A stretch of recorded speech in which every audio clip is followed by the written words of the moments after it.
சிவா, உனக்கு நடந்த கொடுமை வேற யாருக்கும் நடக்க கூடாது. அந்த ஆண்டவன் தான் உனக்கு தைரியத்தை கொடுக்கணும். என்னதான் தைரியத்தை தந்தாலும் இந்த அவமானத்தை எப்படி தாங்கிக்க முடியும்? 3வது மனுஷன் நானு, என்னாலே தாங்கிக்க முடியல.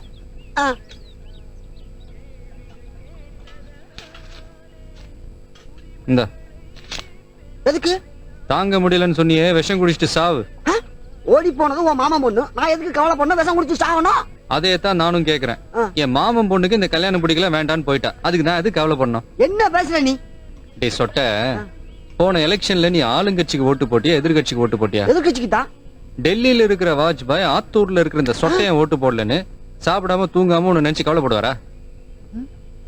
டேய் சரவணா, இங்க வாடா. என்னண்ணே? இவனுக்கு முருகனை பிடிக்கும், உனக்கு ஆஞ்சநேயரை பிடிக்கும், எனக்கு பாபாவை பிடிக்கும்.